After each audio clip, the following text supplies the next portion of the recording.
I'm John Miglash for the WDMA and the International Society for Strategic Marketing in 2019. Let's go 2019. Okay, and so to start off with, we want to talk about a little, probably you didn't notice because you were too busy feasting, but there was big news in a not very big news time. One of the Washington Post guys, Aram Zucker Sharif or something like that. Pardon my inability to get it probably right. No one pronounces my name right either, so it's fair. He's the director for ad engineering in the Washington Post Research, Experimentation, and Development Group. So he ought to know something. And he basically said, no, let's not say basically. Here's a tweet put out. The numbers are all effing fake. The metrics are bullcrap. The agencies responsible for enforcing good practices are knowing bullcrappers enforcing and profiting off all the fake numbers, and none of the models make sense at scale of actual human users. And of course, you heard it here first back a year and a half ago, 2 years ago. Well, we weren't even doing this thing, but I was talking about it on posts on LinkedIn and stuff. And somebody replied, "It's all true. Everything's fake." And this is the part and I thought they were being facetious. But then they went on to say, no one has figured out how to count logged out mobile users, as I learned at Reddit. And every time someone switches cell towers, meaning you're driving in your car, it looks like another user and inflates companies' user metrics. And this is right up to the second. Just thought you'd get a kick out of that if you're into the digital age. And see, this has always been the argument I had for mail.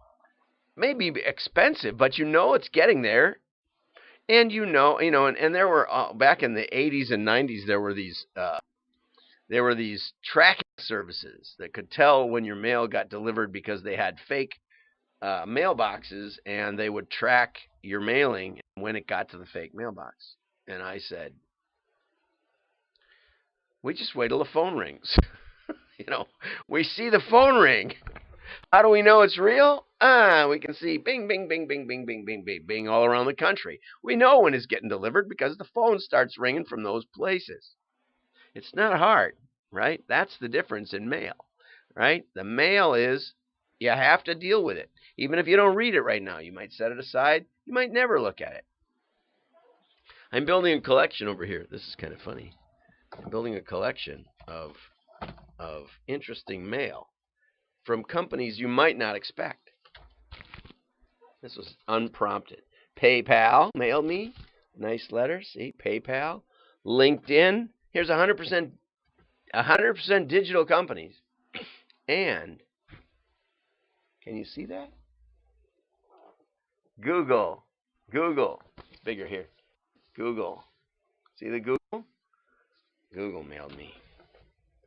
Okay, so one of my resolutions for this year is to get off the couch and help some digital companies get in the mail. Which we're just in the mail with a company I helped launch a catalog for back in 1982, I think, or so. And they just mailed again for the first time in about 20 years. And so I'm hoping to receive one of those. They may not have put me on the seed list. I'll get one, but it's much more fun when it just comes by surprise. Anyway, so we're in the mail again after 20 years. If you're not using mail at least for research, then you're making a huge mistake because it's not that expensive. You can mail whatever quantity you want, and you will get data back that's reliable. Unlike this, this is really interesting. Okay, so 4 ideas for marketers. 4 ideas for marketer New Year's resolutions.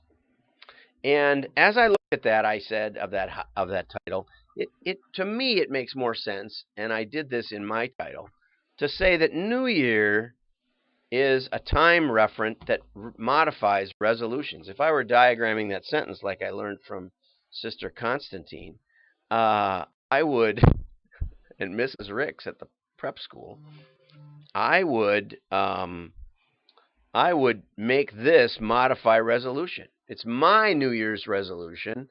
It's not New Year's resolution. That doesn't even make any sense, I don't think. So I'm going to fight against New Year's apostrophe S resolutions. It should be new -year resolutions that are mine. That's where the possessive goes. But anyway, let's not get too humped out of shape about that. But what I thought was good was they were good. They were good points. Get your website in shape. Ooh, that's a good one. You know, mine got hacked somehow, and my Miglosh Marketing, Migmar.com, my main website, and the password got changed somehow. So I think I'm back into it now, but I'm not 100% sure. There was a long time when I couldn't even get at it with Joomla.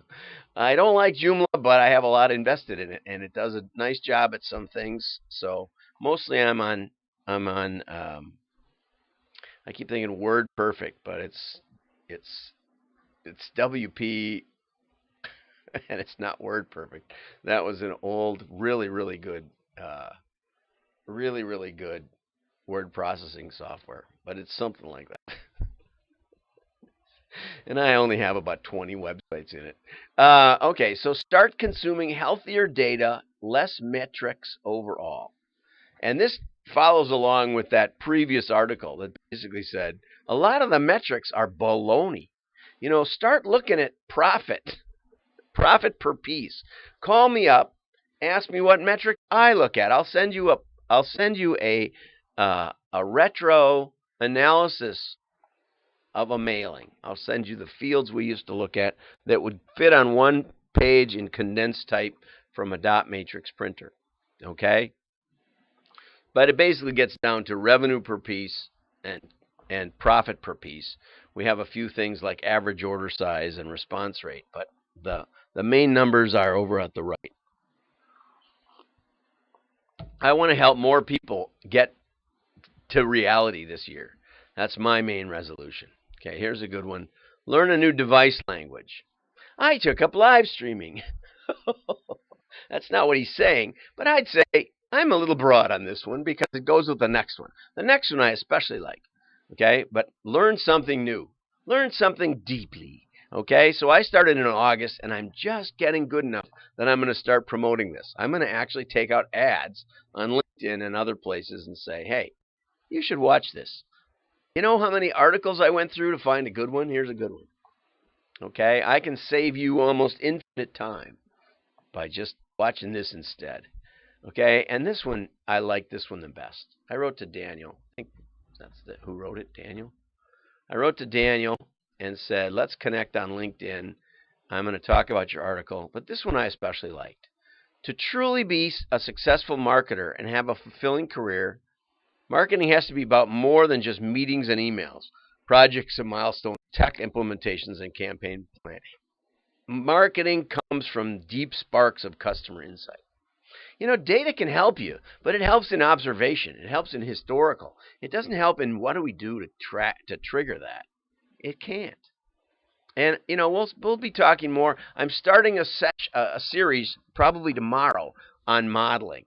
What modeling is like, and we're going to actually do some on screen.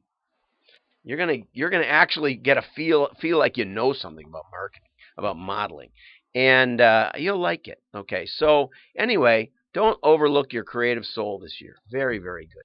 Now here's something from Seth from back a long time ago. You know, almost 6 years ago, 5.5 years ago, and he says back then, big data is targeting.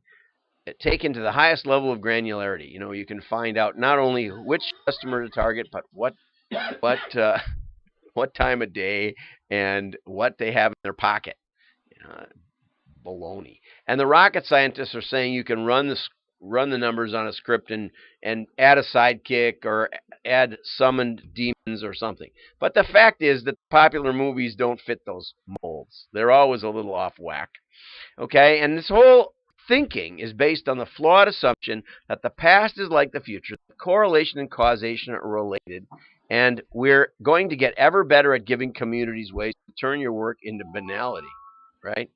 Okay, so what he's saying is, let's do something awesome and not worry too much about the data.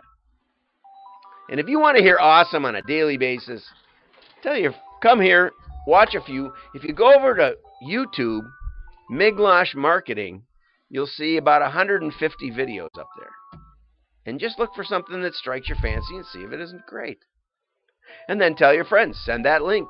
Say, hey, I saw this. It's only a couple of minutes. They're all shortened up in YouTube, so I recommend looking at YouTube. Okay. Have a great 2019. I'm John Miglosh.